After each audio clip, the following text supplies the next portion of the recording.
Muraho neza abakurikiye ibiganiro mu ruziga rw'uburinzi channel. Rwose nitwa Bigirimana Theoneste, umuyobozi w'umushinga w'uru ruziga. Bakomeje kuvuga guhera mu cyiciro cya mbere, ubu turi mu cyiciro cya kabiri, turi mu biganiro bivuga Imana, ibiganiro by'ivuga butumwa. Turi kuvuga ikiganiro bwa mbere twakomeje kubabwira tubabwira ibintu by'ubwenge, narimo ndi kubaganiriza mu kanya na bagenzi banye ndi kubaganiriza, muzi ko abantu baravuga ngo ariko se wowe ngo buri kuganira by'ubwenge gusa, ngo by'ubwenge ngo kandi nguri umukozi w'Imana, ngo kuki utavuga ibyivuga butumwa. Rero ibintu byose biba bifite gahunda yabyo. Ubu ngubu turi guhuza ubwenge n'iyobokamana, turi kuvuga ukuntu umuntu adashobora kubaho adafite Imana. Turi kuvuga ukuntu ngewe Bigirimana Theoneste umaze kubibwira washotoye Imana. Theoneste Bigirimana washotoye Imana. Imana nayo igishotora, turashotorana, tukaganira, tugakundana. Ese havamo iki? Iyo dukundanye, iyo tuganira hazamo iki? Hazamo ubutumwa bw'ubuhanuzi ndimo ndabagezaho. Ubuhanuzi bivuga ngo nimukajye mugira ngo bavuge ubuhanuzi mwumve ngo ni ibintu ngo byadanje ngo bihambaye. Naga ari ibintu bihambaye. Guhanura ni ugutanga ubujyanama. Ahubwo ikibazo iyo umuntu yiswe umuhanuzi w'ibinyoma, mwumva iki? Kukiswe umuhanuzi w'ibinyoma ni umuntu uyobya abantu. Iyo mpamvu yabaye umuhanuzi w'iki? W'ibinyoma. Ariko nahanura, agahanura ibintu byubaka ubwoko bw'Imana, agahanura ibintu byubaka imitima yashenjaguritse, uwo muntu ni umuhanuzi. Kuvuga ngo ni umuhanuzi w'Imana ntabwo bitureba, kuko na Yesu ubwe igihe yakoraga hari abantu bamwiba ngo yakora ibitangaza, ngo ariko ngo ubundi ngo akorera uyu mugabo ngo ntashobora kuba akorera Belzebuli, ngo ibigirwamana niko babyitaga mu mazina yabyo. Ese umuntu uvura abantu ku isabato, uyu muntu twamwizera? Ese umuntu urwaye ku isabato ntakeneye gukira? Keneye ubuzima. Ese umuntu abasha gusenga, abasha guhimbaza Imana adafite ubuzima? Nize nganira n'abantu basenga Imana ndabagana, se yemwe abantu muvuga ko musenga Imana, ese ninde muntu ujya usenga arembye ariko ubu mubiri uri kumurya agatakambira Imana kumva connection iri gucamo? Abantu b'abanyamwuka ubundi hari ibintu bibiri bitajya byivanga. Umubiri wamaze kuganzwa n'ububabare, y'umubiri wamaze kuganzwa n'agahinda, ntabwo uyu mubiri ushobora guhimbaza Imana, ntabwo uyu mubiri ushobora gukorwaho n'imbaraga z'Imana. Uwo muntu wasengeraga abandi nabo baramusengera. Nanjye ubwanjye ndi kubivuga, namaze kujya mu ntege, iyo namaze kurwara, iyo hari ubugingo kuri ngewe rutameze neza, iyo ngiye kugerageza gukurura umwuka kugira ngo nganire, ntago bikunda kubera ko nanjye ubwanjye umubiri ntago umeze neza. Nagira ngo rero rwose abakomeje kudukurikira, abantu bamaze kwinjira mu ruziga rw'uburinzi, izina rya bagenzi banjye mpagarariye aha ngaha muri ibiganiro by'ivuga butumwa, ndagira ngo rwose mbashimire, mwatubaye hafi, abagiye bakora amakomenti twarayabonye, kandi muhabwe umugisha kandi muzawakira, kuko iri ni isezerano ry'Imana yampaye ko abantu bari mu ruziga, abantu bamaze kurugeramo, bamaze kugira mu bwato, abantu twamaze gushyira muri system, aba bantu rwose turabasengera kandi Imana izahindura ubuzima. Imana izabasura kandi izaganira nabo. Iri sezerano yarihawe umuntu mbwira ngo niyite ku by'Imana nawe izita kubye, nawe bizakunda. Niyo mpamvu ndimo ndabisobanura muri ubu buryo.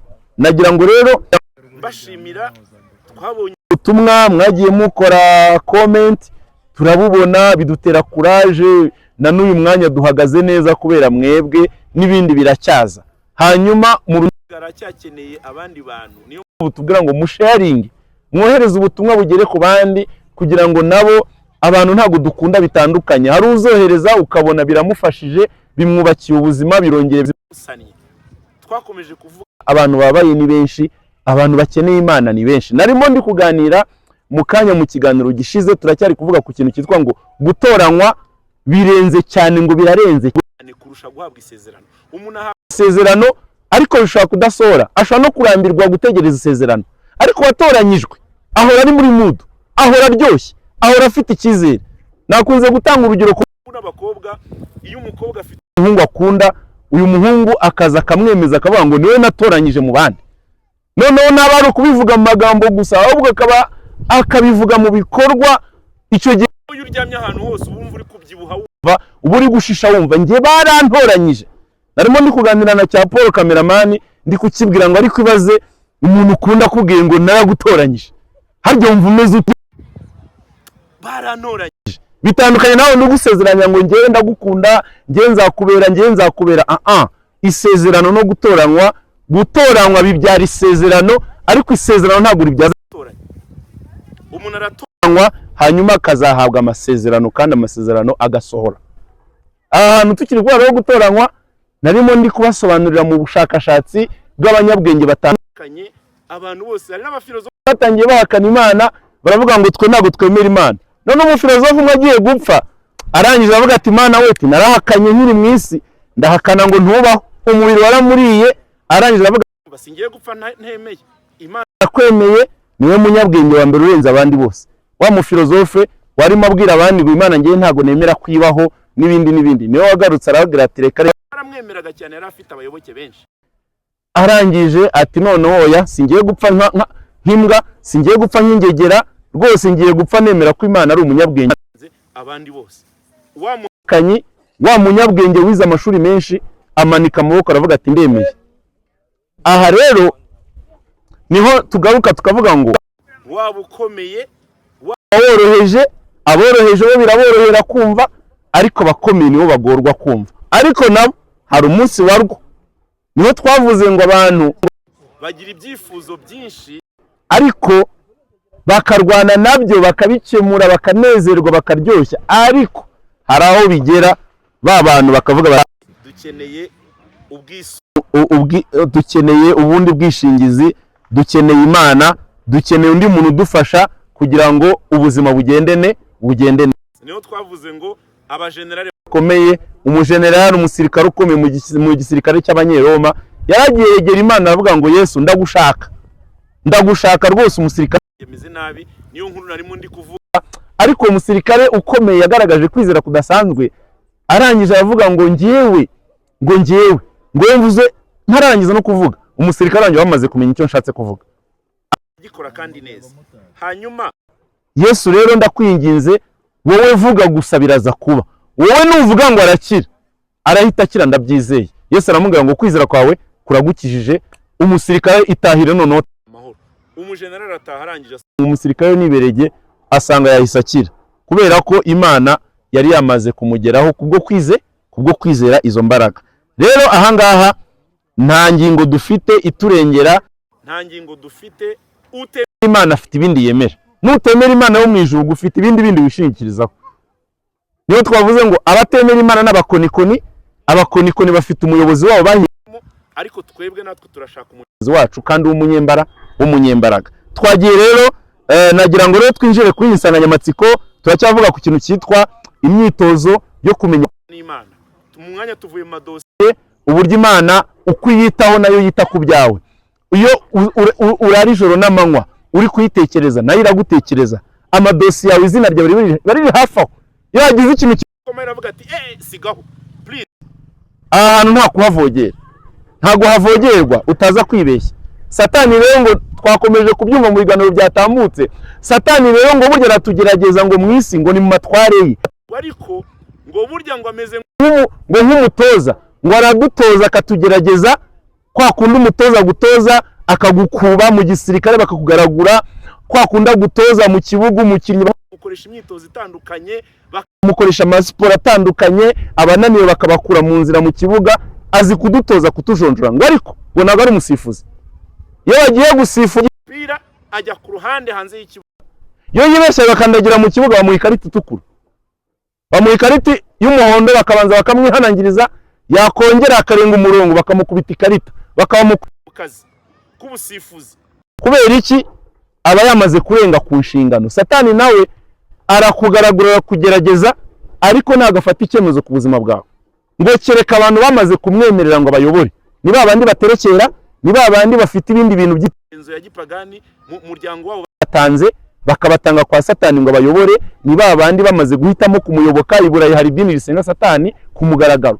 Ibyo rero dukomeza kubivuga ngo uretse abo ngabo bafite umuyobozi wabo, abandi bose bakwiye kuba bari ku Mana, bakwiye kuba bari kwisuma imbaraga z'Uwiteka kugira ngo barame babeho igihe kirekire.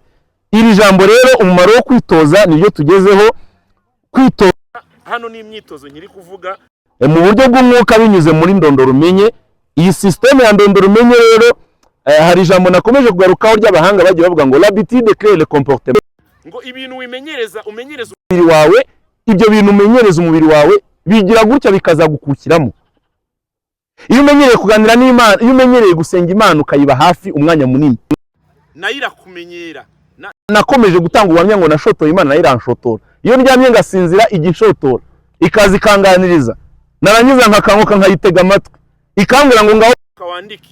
Iyo imaze kumbwira ngo byo wandike, ni ibingi ndimo ndasoma hano muri kubona mfite muri telefone no muri machine, yimbwiye ngo byuka wandike, ndabyuka nkandika, yarangiza ikambwira ngo sava, ngo okay, icyo ni sawa. Aya magambo hari genza kubwira uzayabwira abantu runaka, kubera ko jewe nashotoye Imana ndayibwira ngo kubera icyo utanyeganyiga kw'abakonikoni n'abapfumu bafite imbaraga, kuki twebwe tutagufatisha neza. Iyi Mana rero niyo yambwiye ngo uko ugenda umenyera kuganira nayo ukabiha umwanya, nayo umwanya. Twarimo tuvuga amadosiye twangije tugeze ahantu hitwa imyitozo, kwitoza kuganira n'Imana, kwitoza kuganira n'Imana, kuvugana nayo ukayiha raporo. Ikintu cyose cyakubayeho buri munsi, ikintu cyose cyakubayeho buri munsi aricyo wumvise urabibwira ati narindi ku mashyuza hari umugabo numvise arimo aravuga, narindi kuri YouTube hari umugabo narindi kumva ari kuvuga kuri channel uruziga rw'uburinzi hari amagambo yavuze. Ese amagambo urayavuga wiki? Aha hantu rero umwuka w'Imana agira byinshi asobanura. Rero ngo ibi bintu bikangura ibyiyumviro byose by'umubiri, bigatuma dushyikirana cyangwa tuganira n'Imana ishobora byose.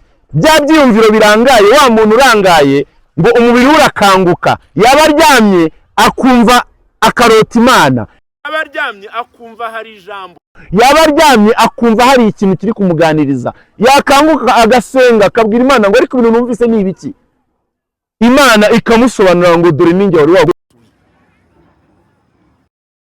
Kuko ndibuka nakomeje kubabwira ngo mu rukundo Salomo yabivuze neza. Salomo yarongoye abagore, arongora abagore numvise ni 1000 kurenzaho umwe, niba ntibeshya, niba atari 90 ni 1000 kurenzaho umwe. Njya nkunda gufata uwo mubare kurenzaho umwe, ni kurenzaho umwe nyine. 1000 cyose yaragifunze, abagore agenda abasogongera bose abagiraho, abagore babyibushya bananutse bose abinzo babirikara byose abimibiri abo bose yabagezeho. Arangije ni umuhanga wo gutereta, uko Imana yamuhaye ubwenge yamuhaye n'ubwo gutereta, ariko arangije aravuga ngo byose ni ubusa. Bona asanga arimo kwiruka nyuma y'iki y'umuyaga. Umuntu agira umururumba w'ibyo atarabona, iyo amaze kubibona umururumba urashira, yarangiza akajya abibona akumva bimuteye imiseseme, akumva umutwe ngiye kumurya kubera ko ari kureba biriya bintu. Njya nkunda kuganira n'abantu iyo bari inyama kuri bonane, abantu baryaga inyama nyinshi cyane bakagwivuta, yabona inyama kumva rwose ntashaka no kuzongera kuzumva. Kubera iki? Zabaye nyinshi cyane nyine, yaziryana umururumba arazihaga, arangije aravuga ati kabisa mushyire kure yanjye, ntabwo nshaka kongera kubona inyama. Kubera iki? Abantu bararikira ibyo batabona, ariko iyo umaze kubibona ukabirya ukabihaga usanga byose n'ubundi ari ubusa. Abakire bagezeyo ntabwo bari kurya amanyama yaho, ayo manyama y'inkoko n'amafi ntibari kubirya kubera uburwayi butandukanye. Abo ngabo bari gusenga Imana ngo ibahe ubuzima, mu gihe abandi bari gusenga Imana ngo ibahe amafaranga, ngo ibahe inzu zo kubamo, ngo ibahe ariko kugendaho, ngo ibahe aka business gukora. Hari abandi bari gusenga Imana ngo ibahe ubuzima. Iyi si niko yubatse. Rero kwimenyereza kubana n'Imana ngo icya mbere kwa rugukanga ibyumviro byose by'umubiri ni ibintu bitatu gusa ntabwo kinda. Hanyuma icya kabiri bibyibushya kwizera mu mitima yacu, ngo bidutera gushikama, bikatumara ubwoba no gushidikanya bigahunga. Iyo umuntu yimenyereje kubana n'Imana ishoboye, akumva ko Imana imukunda, twakomeza tuvuga ijambo rivuga ngo toranywa ngo birenze guhabwa isezerano. Abantu benshi nyamuna kubona barokore bajya gusenga ngo nyeneye kumva ko Imana ivuga ku byanjye, nyeneye kumva Imana ivuga ku byanjye. Ayo ni amasezerano iri kuguha, ariko ikirenze byose nyeneye ko Imana intoranya. Abo umutoni ku Mana. Abantu ntabwo bareba ku kantu, ahubwo birebera iki? Birebera amasezerano, kandi amasezerano hari ryasohora hari n'iryadasohora. Hari n'ambirwa amasezerano atarasohora, ukikura mu kibuga, ukarambirwa, ukava mu kibuga, ukava mu gizerwa kubera ko warambiwe. Rero aha ngaha gutoranywa nicyo kintu cy'agaciro kurenza ibindi. Hanyuma bibyibushya rero kwizera mu mitima y'abantu, ntabwo umuntu yongera kugira ubwoba. Nyuma bibyutsa imbaraga z'ikirenga, imbaraga z'ubushobozi bw'Imana mu mibiri yacu n'umutima wacu mu buryo budasanzwe, bikadushobora kurwana urugamba no gutabara abantu b'Imana aho rukomeye. Ijambo ryitwa kurwana urugamba rukomeye no gutabara abantu b'Imana. Iyo umuntu yamenyanye n'Imana, gusengera umurwayi biroroha. Aravuga ati njye nkunda guhamagara nawe atafande, ibintu byakomeye, uyu muntu urabona ari umfane gutya gusa nta kintu umva wakora, ko ari systeme tumenyeranye tuzanyeho. Wambwiye nkabikora kwa kundi ya mazi nkasengera hanyuma nkamunywesha agahinduka umuti, wa muntu agakira bigakunda.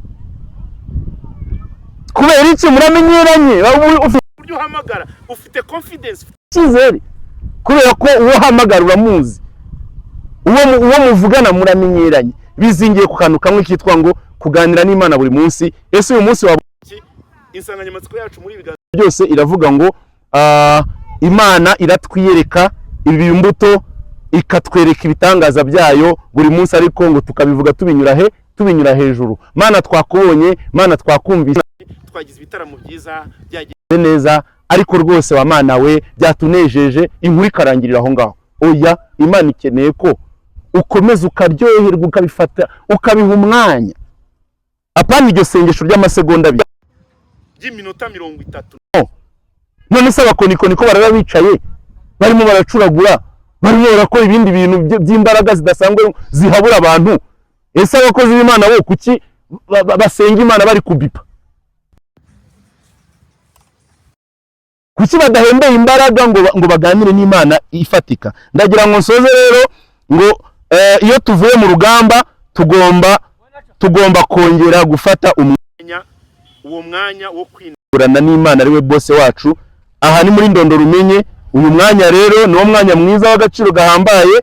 Uyu ni umwanya wo gushimira byimbitse bitari uguca hejuru, ibyagezweho, kuganira n'Imana ibyagenze neza n'ibitagenze neza, amakosa wakoze n'ibyo wakoze neza nayo irabikubwira. Hanyuma harimo ikintu cyitwa kunezeza afande no kwakira imbaraga nshya n'andi mabwiriza yo kunoza umurimo. Ndashoje rero ndi gusobanura neza ukuntu narimo ndi kuganira bari kumbwira ukuntu abasirikare bakomeye ngo umusirikare ugasanga umusirikare ngo ni umwafande. Umusirikare yaba ari umusirikare uciriritse, yaba ari n'umusirikare woroheje, rwose nta musirikare umukora ikosa kujya ku rugamba atabanje guhabwa amabwiriza na afande we. Amabwiriza mashya, abantu basenga Imana, abantu bitwa abakozi b'Imana, abantu bitwa mutima z'Imana, abantu bitwa inshuti z'Imana, dukeneye gufata umwanya wo kuganira n'Imana ku kantu kose.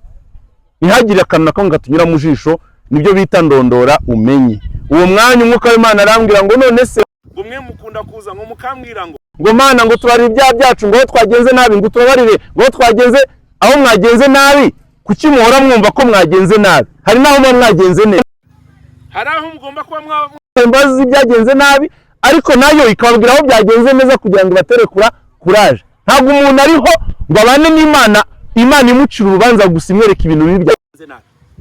Harimo n'ibigenda neza. Umwuka w'Imana rero akeneye kukubona nawe ufite morale, ari kukubwira ngo mwana wanjye rwose ibintu byagenze neza, wakoze neza, wakoze akazi keza, rwose ndagushimiye. Nge kera ndagansetsa abaturage nyoboye ubuyobozi nkabwira ngo ngewe Imana yashimiye, ndayibwira ngo tera amapeti hano, kubitaho amapeti, kubitaho. Wasanga yaramaze no kuyashyiraho, ntago ari ibyanjye, ntago bindeba, ariko ndayibwira ni kubitaho amapeti kandi afande ongeraho nandi, ongeraho nandi, kandi unyize ibyaha, unyize ibicumuro, unyongerera imbaraga zo gukora umurimo wawe. Amena, amena. Imana ibane namwe, kandi ntimwibarirwe gukora subscribe abantu bashyashya rwose mwuka ramwe, rwose like, share and comment, musharinge mugeze ku bandi. Imana ibahe umugisha kandi turabakunda. Murakoze.